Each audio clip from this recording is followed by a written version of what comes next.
السلام علیکم۔ دیکھیے، رپورتاز پر ہمارا ویڈیو آ گیا تھا، ہم نے پیش کیا تھا۔ پھر یہ پودے جو کہ رپورتاز ہے کرشن چندر صاحب کا، اس کا جو ہے ہم بنا نہیں سکے تھے وقت پر۔ اب آپ کے سامنے پیش ہے۔ یہ اصل میں ترقی پسند مصنفین کی ایک کانفرنس ہوئی تھی حیدرآباد کے اندر، سالانہ جلسہ ہوتا ہے۔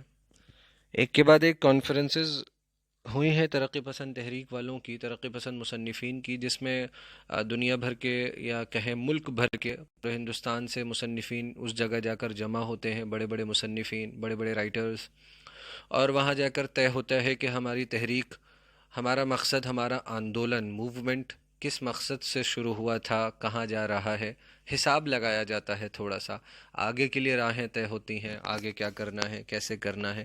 تو وہاں تمام ادیب جمع ہو جاتے ہیں جن کا تعلق اس وقت مثال کے طور پر ترقی پسند تحریک سے تھا، تو وہاں وہ جمع ہو گئے تھے اور اسی طرح کانفرنس میں ہو جایا کرتے تھے، تاکہ یہ طے ہو سکے کہ آئندہ جو ہے ہمیں کس راہ پر چلنا ہے، کیا کمیاں آ گئی ہیں اور کیسے ہمیں راہ بدلنی ہے یا کیا کرنا ہے۔ یہ سب طے ہونے کے لیے ریزولوشنز وغیرہ، قرارداد پاس ہوتی ہیں، سب کے اتفاق سے فیصلے ہوتے ہیں اور آگے کی منزلیں طے کرنے کے لیے ایک پلاننگ، ایک نقشہ کھینچا جاتا ہے۔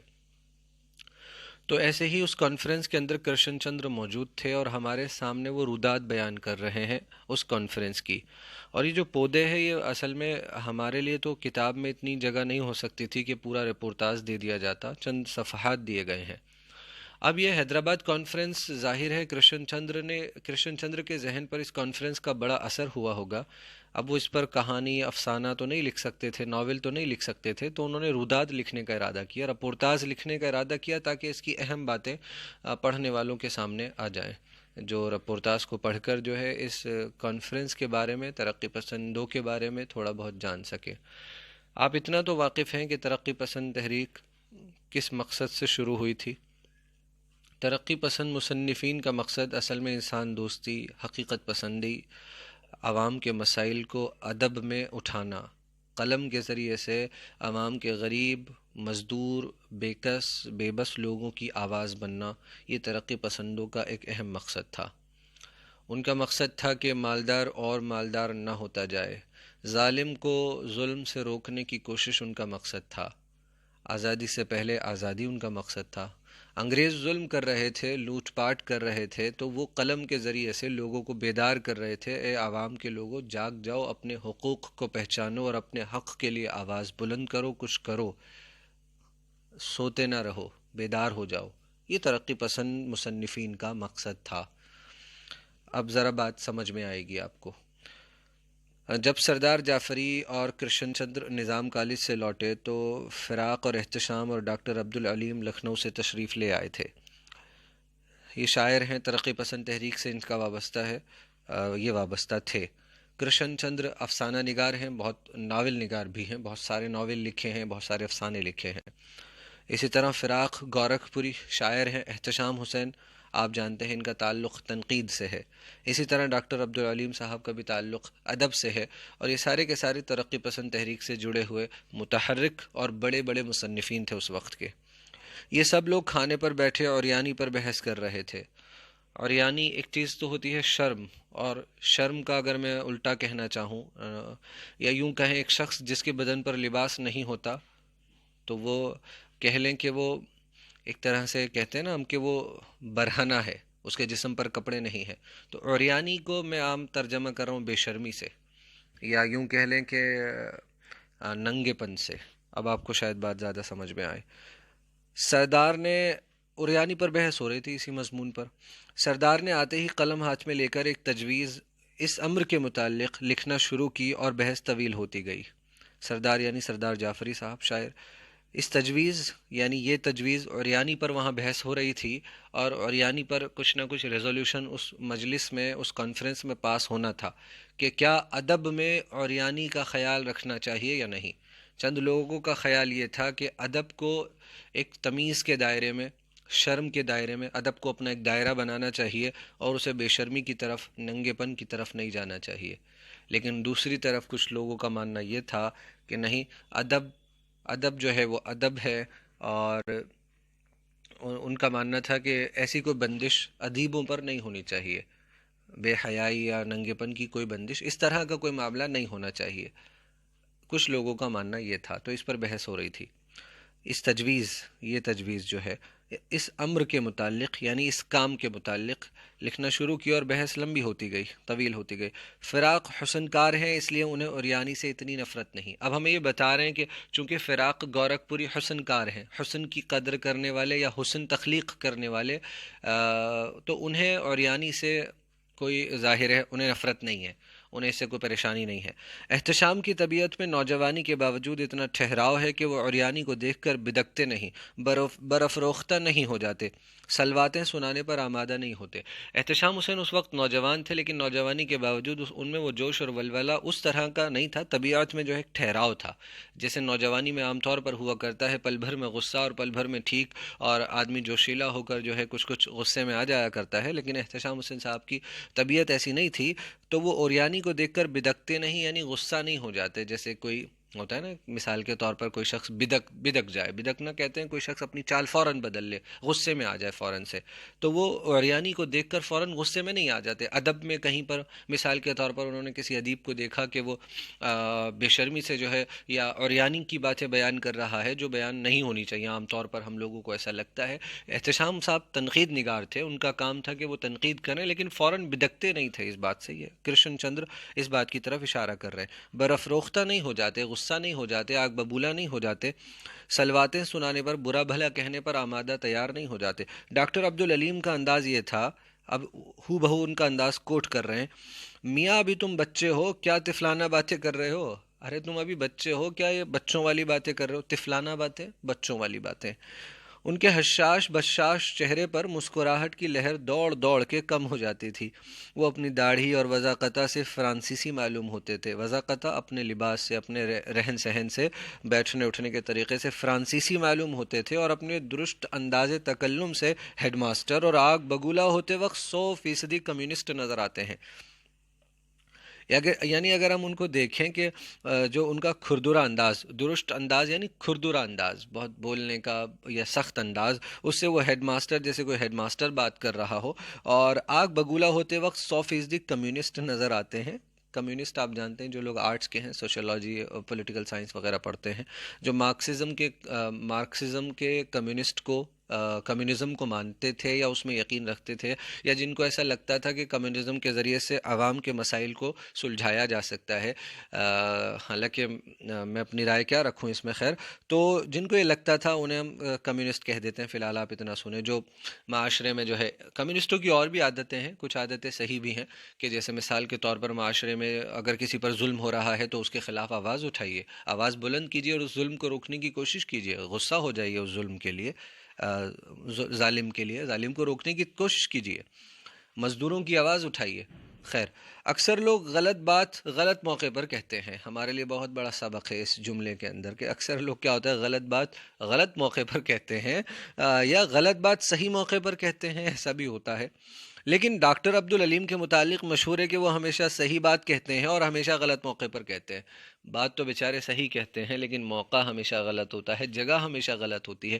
یاد رکھیں، آپ کی بات صحیح ہو سکتی ہے، لیکن غلط موقع پر استعمال کریں گے، غلط موقع پر بیان کریں گے، تو اس بات کی قدر کم ہو جائے گی، اس بات کی طرف توجہ نہیں جا پائے گی. اسی لیے ہمیشہ یاد رکھیں، صحیح بات صحیح موقع پر، صحیح جگہ پر. نصیحت کا وقت تنہائی ہے. کسی کو آپ اپنے دوست کو، اپنے بھائی کو نصیحت کرنا چاہتے ہیں، سب کے سامنے نصیحت نہ کریں، اکیلے میں نصیحت کریں. کسی کو کوئی مشورہ دینا چاہتے ہیں تب دیں جب مشورہ مانگا جائے، یا اکیلے میں مشورہ دیں. صحیح بات صحیح موقع پر. چدر گھاٹ کالج میں انہوں نے تقریر کرتے ہوئے طلباء کے مجمع میں کالج کے استادوں کو وہ ڈانٹ بتائی، وہ ڈانٹ پلائی کہ بیچارے اب تک یاد کرتے ہوں گے.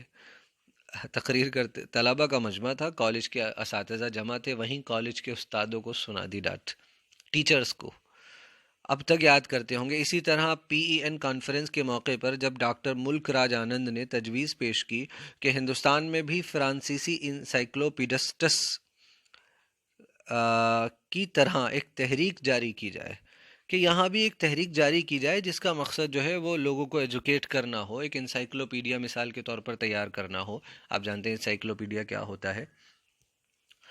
تو ملک راج آنند نے یہ تجویز پیش کی تھی، تو ہوا کیا پھر، تو بہت سے لوگوں نے اس انقلابی تجویز کی حمایت کی۔ یہ بہت بڑی تجویز تھی، انقلابی تجویز کہتے ہیں ایسی تجویز کہ جس کو اگر عمل میں لانا ہو تو بہت بڑی تبدیلیاں کرنی پڑے، انقلاب، بہت بڑا بدلاؤ لانا پڑے۔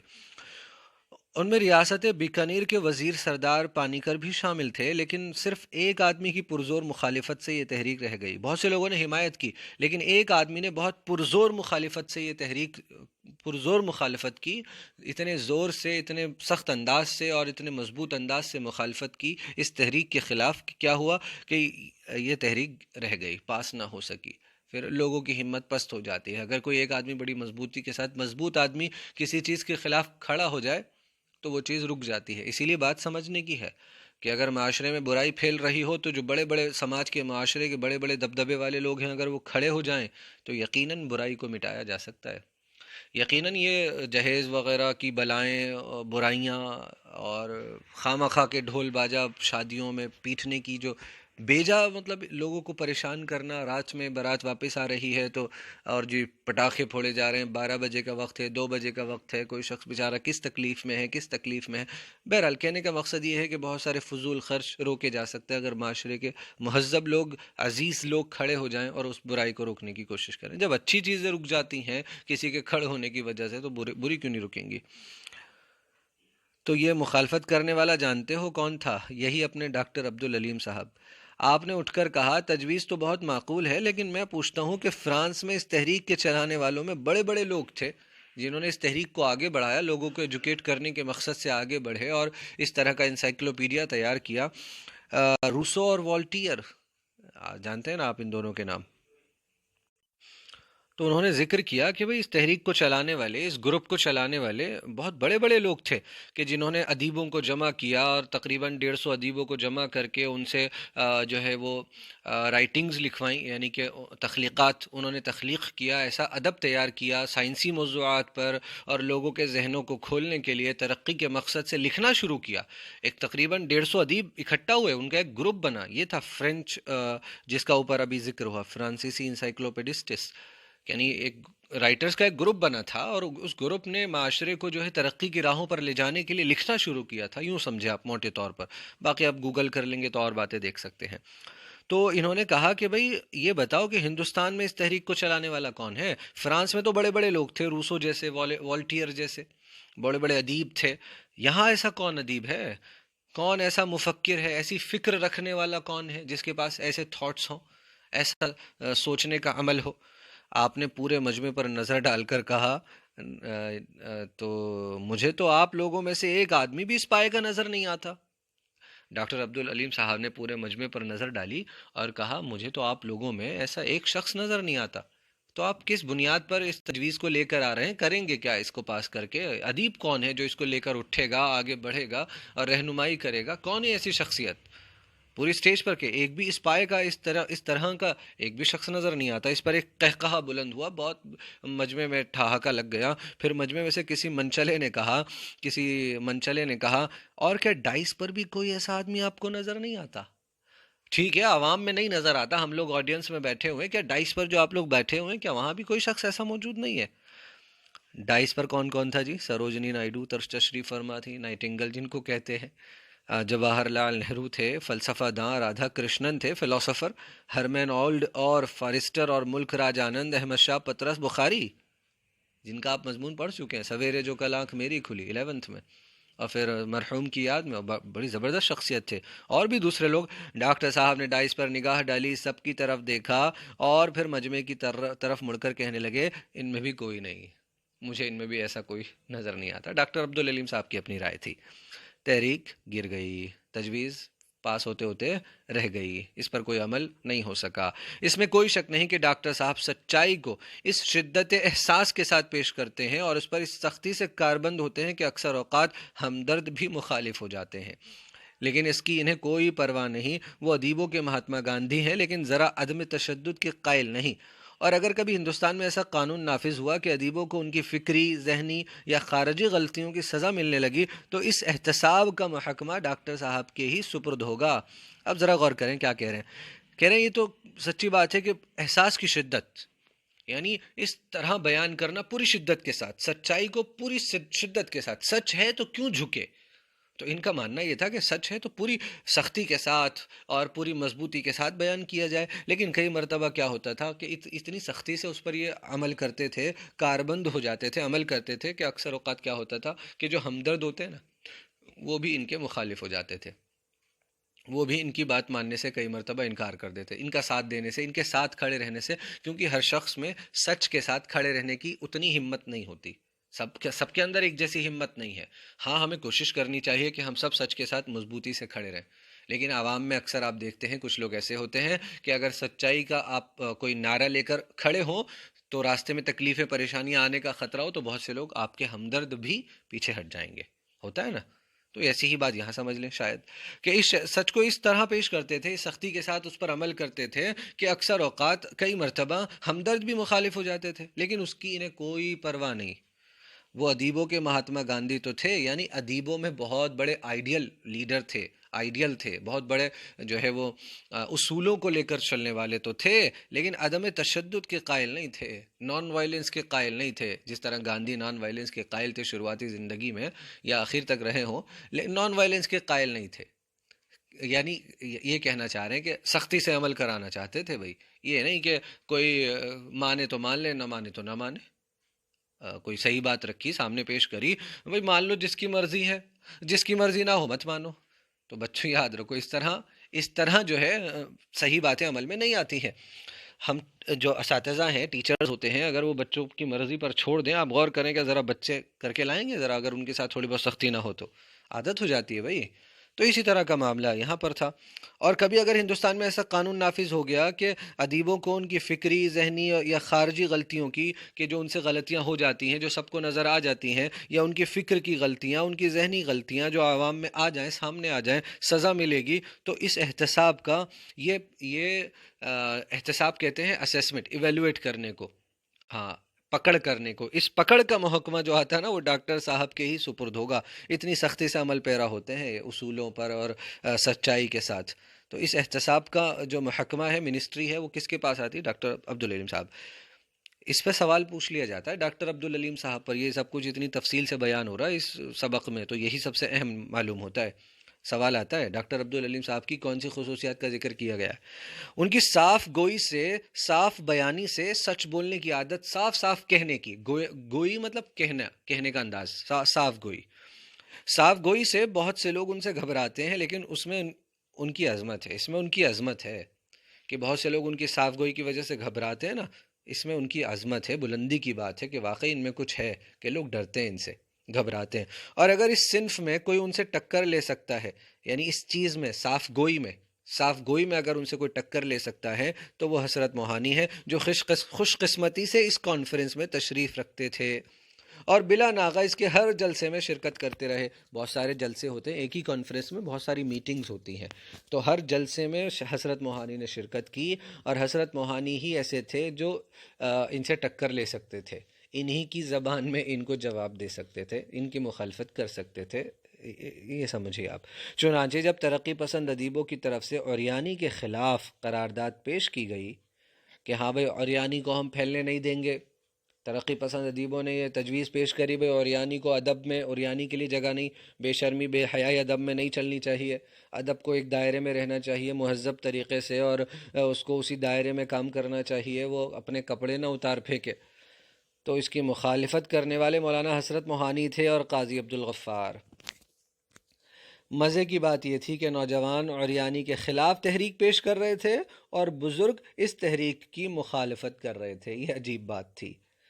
حالانکہ سب کو مخالفت کرنی چاہیے، یعنی سب کو اوریانی کی مخالفت کرنی چاہیے، لیکن یہاں یہ تھا کہ بزرگ اس تحریک کی مخالفت کر رہے تھے اور نوجوان اوریانی کے خلاف جو تحریک پیش ہوئی کہ اوریانی کو ختم کرو، نوجوان کہہ رہے تھے ہاں ختم کرو، کیونکہ انہیں معلوم تھا کہ اس طرح نوجوان اذہان، ذہن کی جمع اذہان، نوجوان اذہان کی قوتیں ختم ہو جائیں گی، مسلوب ہو جائیں گی اور ان کی تخیلی نمو رک جائے گی. ان کو یہ لگتا تھا کہ اگر یہ نوجوان جو ہیں، اگر ابھی سے اوریانی پر ہم اس طرح پابندی کر دیں گے تو یہ کچھ بھی سوچ سمجھنے کی، امیجن کرنے کی جو ان کی طاقت ہے اور ان کے جو ذہن ہیں، ان کی جو قوتیں ہیں، وہ ختم ہو جائیں گی، رک سی جائیں گی. اور ان کی جو تخیلی نمو ہے نا، ان کی ذہنی فکر جو ہے، ان کا امیجنیشن، ان کے تھاٹس، وہ رک جائے گی، ایسا انہیں لگتا تھا۔ مولانا حضرت موہانی کی پرزور تقریر سے قرارداد مسترد کر دی گئی، ٹال دی گئی، ختم کر دی گئی۔ سبت بے حد ناخوش تھا، کہنے لگا، سبت حسن، یہ بھی ترقی پسند ادیب ہے، سبت حسن ان کا نام ہے، کہنے لگے یہ بہت ناخوش تھے۔ امام مولانا کا ہمیشہ یہی رول رہا ہے، وہ جہاں گئے لوگوں کو مصیبت میں ڈالتے گئے۔ جب کانگریس میں تھے تو ہوم رول کے دنوں میں آزادی کا ذکر کر کے کانگریس ہائی کمان کو خائف کیا کرتے تھے، ڈرایا کرتے تھے، خائف، ڈرنے والا۔ اور جب کانگریس نے لاہور کانفرنس کے موقع پر مکمل آزادی کی قرارداد منظور کر لی تو آپ نے اشتراکیت کی جو ہے وہ پنچ لگا دی، اور کانگریس سے ایسے ناخوش ہوئے کہ مسلم لیگ میں چلے گئے۔ مثال دے رہے ہیں ان کی تاریخ کی۔ مولانا حضرت موہانی، آپ کو یاد ہوگا، پہلے شخص ہیں جنہوں نے کانگریس کے اندر کانگریس کی کانفرنس میں مکمل آزادی کی ڈیمانڈ کو لے کر کھڑے ہوئے تھے۔ تب تک کانگریس مکمل آزادی نہیں مانگ رہی تھی، ہوم رول مانگ رہی تھی۔ ہوم رول مطلب نیدرلینڈس کی اس زمانے میں ایک دو جو ہے ملکوں میں انگریزوں نے ہوم رول دے رکھا تھا کہ بھئی تم لوگ حکومت کرو لیکن سر پر ہاتھ ہمارا رہے گا، اور ملک کے بڑے بڑے کام ہمارے ذمے رہیں گے، کمیونیکیشنز، فورن یعنی ڈیفنس کا معاملہ ہے، یعنی یہ ہمارے ذمے رہے گا۔ ہوم رول کا مطلب یہ ہے کہ ہم تمہیں کچھ حد تک، انگریز ہمیں کچھ حد تک اندر کام کرنے کی اجازت دے دیتے کہ آپ اپنی لوکل گورنمنٹس چلاؤ، حکومتیں کرو، لیکن ہماری نگرانی میں کرو، اصل ہم رہیں گے، اصل جو ہے ہم رہیں گے۔ ہوم رول کی ڈیمانڈ کر رہی تھی کانگریس ان دنوں میں۔ اس زمانے میں حضرت موہانی صاحب نے سلام ان کی شخصیت کو اس بات پر مکمل آزادی کی بات اٹھائی تھی، تو کانگریس ہائی کمان صاحب ڈرایا کرتے تھے ان کو، یہ کہہ رہے ہیں۔ اور جب کانگریس نے لاہور کانفرنس میں تقریباً 1929 یا 30 کے آس پاس کی بات ہے، مکمل آزادی کی قرارداد ریزولوشن منظور کر لیا، تو آپ نے کمیونزم کی کہ ہاں بھائی کمیونزم لایا جائے، اشتراکیت کہ عوام میں، اشتراکیت کو آپ ذرا تفصیل سے آپ جانتے ہی ہیں کہ امیر غریب کے فرق کو ختم کیا جائے، اور جو ریسورسز ہیں، کول ہے، کوئلہ ہے، سونا ہے، اور بجلی کے ریسورسز ہیں، زمین ہے جس پر زراعت ہوتی ہے، کھیتی ہوتی ہے، ان سب چیزوں پر سرکار کا قبضہ ہو، عوام کا قبضہ نہ ہو، سمجھ گئے؟ انڈیویجول پراپرٹی نہ ہو، کسی کی پراپرٹی نہ ہو، سب چیزوں پر سب کا حق ہو، سب مل جل کر کھیتی کریں، اور سب مل جل کر اس فصل کا بٹوارا سرکار لوگوں میں کر دے۔ یہ ہے، بڑے بڑے بزنس نہ ہوں، وغیرہ وغیرہ، اس طرح کی باتیں ہوتی ہیں۔ تو مسلم لیگ میں چلے گئے، وہاں پہنچے ہیں تو اب بیچارے شریف خان بہادروں کو بغاوت پر اکسا رہے ہیں اور مکمل آزادی کا ریزولوشن پاس کیے دے رہے ہیں، ہر جگہ مصیبت میں ڈالتے ہیں یہ لوگوں کو۔ بھئی اب اچھا بھلا یہ ریزولوشن پاس ہو رہا تھا، خیر ہٹاؤ اب اس قصے کو ختم کرو، یہ کہہ کر وہ رک گیا، اور اس کے چہرے پر ہزاروں درد کی لکیریں یکایک معدوم ہو گئیں، ایک دم سے ختم ہو گئیں، اور پھر وہ کھل کھلا کر ہنس پڑا، مگر بھائی یہ خوب ہے، مولانا چٹان ہے، بس کسی کی نہیں سنیں گے، اپنی جگہ سے کبھی نہیں ہٹیں گے۔ پھر ہنستے ہنستے یہ کہنے لگا۔ دوپہر کو پریم چند سوسائٹی کا افتتاح تھا، ایک سوسائٹی بنی تھی پریم چند سوسائٹی، اس کا افتتاح تھا، انوگریشن تھا۔ پریم چند کا تعلق بھی ترقی پسند تحریک سے ہے۔ 1936 میں جو پہلی کانفرنس ہوئی تھی اس میں پریم چند ہی صدر تھے، تقریر کی تھی کہ ہمیں اب حسن کا معیار بدلنا ہوگا۔ حسین ساگر میں جو کلب ہے وہاں دعوت بھی تھی، ادیبوں کو کشتیوں میں سوار کر کے کلب میں پہنچایا گیا، در حالانکہ ایک راستہ خشکی سے بھی جاتا تھا، حالانکہ وہاں پر ایک راستہ خشکی سے بھی جاتا تھا، خشکی سمجھ گئے نا، بائی روڈ جاتا تھا، غالباً موٹر بوٹ کی نمائش مقصود تھی۔ کتنی بڑی بات ہے، کشتیوں میں سوار کر کے کلب میں پہنچایا گیا تھا ادیبوں کو، شاید وہ موٹر بوٹ کی نمائش کرنا مقصد تھا۔ اگر روڈ سے چلے جاتے تو نہیں نظر آتی نا وہ، کہ ان لوگوں کے پاس جو بھی لے جانے والے تھے ذمہ دار لوگ، کہ یہاں پر کشتیاں بھی ہیں، اس کی نمائش غالباً مقصود تھی۔ اگر روڈ سے لے جاتے تو پتہ ہی نہیں چلتا۔ کبھی کبھی ہم ایسا کام کرتے ہیں نمائش کے لیے، ہاں کوئی ایسا کام کرواتے ہیں کہ جو دوسرے طریقے سے بھی ہو سکتا ہے، لیکن نہیں، اپنی چیز کی نمائش کرنی ہوتی ہے تو اس طرح کریں گے تاکہ ہماری وہ چیز نظر آ جائے۔ بڑی گندی عادت ہے، بچنا چاہیے۔ امیر لوگ اگر نمائش چھوڑ دیں مجھے لگتا ہے تو غریبوں کی آدھی تکلیف ختم ہو جائے گی انشاءاللہ تعالی۔ کلب کی عمارت جھیل میں تعمیر کی گئی ہے، کوئی 50 کے قریب ملازم ہوں گے، جھیل کے اندر بنی ہے، 8 کورس کا کھانا، اس دعوت پر اتنا صرف کیا گیا تھا، اتنا خرچ کیا گیا تھا کہ غالباً پریم چند کو اپنی زندگی میں اتنی رائلٹی نہ ملی ہوگی، یہ ترقی پسندوں کا مقصد تو کیا تھا، لیکن یہ اب کرشن چندر اس لیے بتانا چاہ رہے کہ یہ عجیب بات ہوئی کہ اس دعوت پر اتنا خرچ کیا گیا کہ جتنی پریم چند کو، جو کہ جن کے نام پر وہ سوسائٹی بنی ہے، سمجھ رہے ہیں آپ، جہاں پر یہ فنکشن ہوا، اس کے بعد اجلاس کے بعد ساتھ میں ایک جگہ پر سوسائٹی وہاں بنی ہوگی کسی جگہ پر، تو اس کا شاید ان لوگوں سے تعلق نہ ہوگا ترقی پسندوں سے، لیکن جو لوگ مینجمنٹ کے جو لوگ تھے ان لوگوں نے اتنا خرچ کیا. رائلٹی کہتے ہیں، جب میں نے مثلاً آپ نے کوئی کتاب لکھی اور پبلشر نے، ناشر نے اس کتاب کو چھاپا، تو کتاب جب بکتی ہے تو ہر کتاب کا کچھ نہ کچھ حصہ، قیمت جو ہے، قیمت کا کچھ حصہ طے ہوتا ہے، وہ رائلٹی ہوتی ہے، وہ مصنف کو ملتی ہے جس نے وہ کتاب لکھی ہے. یورپ میں جب ادیب زندہ ہوتا ہے تو اس کی قدر ہوتی ہے. یورپ میں ہوتا ہے کہ ادیب کی قدر اس کی زندگی میں ہوتی ہے. لوگ اب ہم دیکھتے ہیں نا، غالب کی قدر مرنے کے بعد زیادہ ہوئی ہے. ہندوستان میں مرنے کے بعد اسے پوچھا جاتا ہے، عجیب معاملہ ہے. چنانچہ آج پریم چند سوسائٹی کا افتتاح تھا. قاضی عبدالغفار تقریر کر رہے تھے اور مرغن کھانے کا دعوت میں شامل تھے. جھیل کے منظر سے ادیب لطف اندوز ہو رہے تھے. عجیب منظر، اچھا منظر تھا، بہت اچھا لگ رہا تھا. قاضی عبدالغفار کی شخصیت پر متانت کا، سنجیدگی کا ایک دبیز پردہ، موٹا پردہ پڑا ہوا ہے، لیکن اتنا دبیز بھی نہیں کہ ان کی جبلی خوش طبعی اس متانت کے اندر سے جھلک نہ اٹھے. ایک جبلی جو خوش طبعی ہوتی ہے، کوئی انسان کتنا سنجیدہ کیوں نہ ہو، فطری طور پر اس کے اندر کہیں نہ کہیں کچھ ہنسی مذاق کا مادہ بھی ہوتا ہے. خوش طبیعت شخص اس کے اندر کہیں نہ کہیں فطرت میں چھپا ہوا ہوتا ہے. خوش طبعی، خوش طبیعت، خوش رہنے والا، مذاق تھوڑا بہت کرنے والا، صاف ستھرا مذاق کرنے والا، جبلی، فطری، نیچرل. متانت کے اندر سے جھلک نہ اٹھے، اتنا زیادہ نہیں تھا، اتنا موٹا کپڑا نہیں تھا کہ سنجیدگی کے اندر وہ چیز نظر نہ آ جائے. متانت ہے لیکن بوجھل نہیں ہے. قاضی عبدالغفار صاحب کی شخصیت کے اب اہم پہلو پر یہ ہمیں سمجھا رہے ہیں کہ سنجیدگی تو ہے لیکن بوجھل نہیں ہے. ایسی نہیں ہے کہ بوجھ معلوم ہو، دوسرے لوگوں کو پریشانی ہو. خوش طبعی ہے لیکن کھل کر نہیں ہے. کیا عجیب بیلنس ہے. خوش طبعی بھی ہے لیکن وہ بھی ایک دائرے میں، لمٹ میں، اور اسی طرح جو سنجیدگی ہے وہ بھی ایک لمٹ میں. ایسا معلوم ہوتا ہے کسی چیز نے، کسی خاص واقعے نے، کسی خاص ماحول نے ان کے ذہن کے، ان کے فکر کے، ان کے فطری صلاحیت کے دو ٹکڑے کر دیے ہیں. وہ اس پر بھی مجبور ہیں. اس پر بھی دونوں رنگ ایک ہی شخصیت میں جھلکتے نظر آتے ہیں. پیرس کی رنگینی بھی ہے، عالمانہ زہد بھی ہے، شگفتہ انشا پردازی بھی ہے، اور فکری ٹھہراؤ بھی. یعنی جو دو طرف دو رخ ہیں، ہر چیز کے دو رخ ان کے پاس موجود ہیں. ایسا لگتا ہے دو ٹکڑے ہو گئے ہیں ان چیزوں کے، فطری صلاحیت کے، نیچرل صلاحیت کے، ان کے ذہن میں یعنی سوچنے سمجھنے کی جو ہمارا ذہن ہے، جو دو طرح سے، کئی طرح سے سوچ سکتا ہے. ایسا معلوم ہوتا ہے دو ٹکڑے، کوئی واقعہ ایسا ہوا ہے یا کوئی خاص ماحول ان کو ایسا ملا ہے کہ ان کی فکر ذہن کے دو ٹکڑے ہو گئے ہیں. اب دو ٹکڑے ہو گئے ہیں اور یہ اس پر مجبور بھی ہیں، بدل ہی نہیں پاتے. دونوں رنگ ایک ہی شخصیت میں نظر آتے ہیں، سنجیدگی بھی اور خوش طبعی بھی. یعنی وہ سنجیدگی، سیریسنس بھی، اور وہ ہنسی مذاق والا مادہ بھی، لیکن وہ بھی کھل کر نہیں. پیرس کی رنگینی بھی ہے، عالمانہ زہد بھی ہے. ایک طرف دیکھیں تو کلرفل نظر آتے ہیں ایسا لگتا ہے، اور دوسری طرف دیکھیں تو عالمانہ زہد. ہاں، زاہد ہوتا ہے نا، جیسے پرہیزگار آدمی ہو اور بہت سنجیدہ ہو اور بہت سوچ سمجھ کر بولنے والا، سوچ سمجھ کر کھانے والا، اور جو کچھ ہے اس کے پاس اسی میں خوشحال زندگی گزارنے والا. بہت بڑی چیز ہے زہد، ہمیں اختیار کرنا چاہیے. اللہ نے ہمیں جو کچھ دیا ہے اس پر راضی رہیں، کم سے کم پر راضی رہنا زہد کہلاتا ہے. عالمانہ، جان، عالم کی طرح جس میں علم ہو. شگفتہ، نازک، ہنسی، انشا پردازی بھی ہے. انشا ایسے بیان کرنے کا طریقہ، سمجھ گئے؟ یہ جو کچھ ہم پڑھ رہے ہیں مثال کے طور پر، انشائیہ جس میں لکھا، انشا پردازی، مضمون لکھنا ہو. اور فکری ٹھہراؤ بھی. لباس میں عمارت کی جھلک ہے اور گفتگو میں حلم کی چاشنی.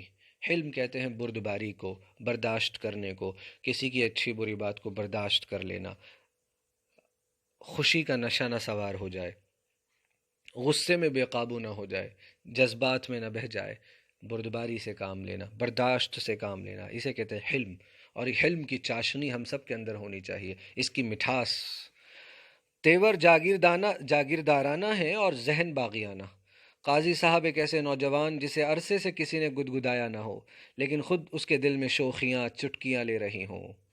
کسی نے گدگدایا نہیں ہے لیکن دل ہی دل کے اندر شوخیاں شوخیاں اپنے آپ جو ہے وہ ہنسی مذاق کا مادہ، وہ نوجوانوں والی جو احساس ہوتا ہے ہنسی مذاق کا اور خوش طبیعت کا اور کچھ اچھا کرنے کا، وہ اندر ہی اندر چٹکیاں لے رہا ہے۔ تیور جاگیردار ہوا کرتے تھے، جن کے پاس بادشاہ کے زمانے سے جاگیریں ملی ہوا کرتی تھیں۔ کاش کوئی مصنف لیلا کے خطوط کو گدگدا دے، اس طرح کہ وہ بھری محفل میں، یاروں کی محفل میں نہیں، ہزاروں لاکھوں معمولی آدمیوں کی محفل میں کھلکھلا کر ہنس پڑے۔ لیلا کے خطوط غالباً انہی کی قاضی عبدالغفار صاحب کی تصنیف ہے۔ کہہ رہے ہیں کاش کوئی اس کو گدگدا دے، اس طرح کہ یہ بھری محفل میں، یاروں کی محفل میں نہیں، یاروں کی محفل میں تو ہنس لیا کرتے ہیں، عوام کی محفل میں اپنی وہ سنجیدگی کا لبادہ اتار دیں، کسی دن اتار دیں وہ سنجیدگی کا جو لباس، موٹا سا لباس انہوں نے اپنے جسم پر چڑھا رکھا ہے، اور کھل کر ہنس نہیں پاتے ہیں، کوئی بھی چیز کھل کر نظر نہیں آ پاتی ہے۔ کاش ایسا ہو جائے کہ یہ یاروں کی محفل میں نہیں، ہزاروں لاکھوں معمولی آدمیوں کی، وہ ہمیشہ کے لیے پھر ان کی یہ فکر اور سنجیدگی جو ہے وہ اس طرح کی سنجیدگی تھوڑی سی کم ہو جائے، تھوڑا ہنسی مذاق کا مادہ ابھر کر آ جائے۔ ایک بار آدمی کئی سو لوگوں میں اگر ہنس بول لے تو پھر اس کی تھوڑی سی شرم کم ہو جاتی ہے، ہنسی اور مذاق کا مادہ تھوڑا ابھر کر اوپر آ جاتا ہے۔ یہ گدگدی ایک بہت بڑے شاہکار کا پیش خیمہ ہوگی، یعنی وہ کہتے ہیں کہ اگر یہ گدگدی ہو جائے تو ایک بہت بڑا شاہکار قاضی عبدالغفار صاحب ایک بہت بڑی جو ہے، اس کے بعد مصنف ہیں، تحقیق کرنے ان کا جو میدان ہے وہ تحقیق کا میدان ہے، ریسرچ کا میدان تھا، تو ایک بہت بڑا شاہکار، بہت بڑا ماسٹر پیس، شاہکار کہتے ہیں کسی کی بیسٹ کریشن، پیش خیمہ یعنی جو آنے والا وقت ہے اس کو جو اشارہ کر رہا ہو اس طرف، پیش خیمہ، اسے پیش خیمہ کہتے ہیں کہ یہ ہو سکتا ہے، اب یہ ہو سکتا ہے۔ تو بہت کچھ بتا دیا گیا ہے، سوال پر نگاہ ڈالنے جو میں کہہ رہا تھا یہ آ گیا، اس سوال کو پوچھا گیا ہے امتحان کے اندر، اور اسی طرح یہ اس پر بھی سوال پوچھا جاتا ہے۔ ان دو سوالوں کو ذرا اچھے سے تیار کریں، اور باقی آپ کے سمجھ میں آ گیا، باقی سوالات آپ سمجھ کی بنیاد پر کر سکتے ہیں۔ شکریہ۔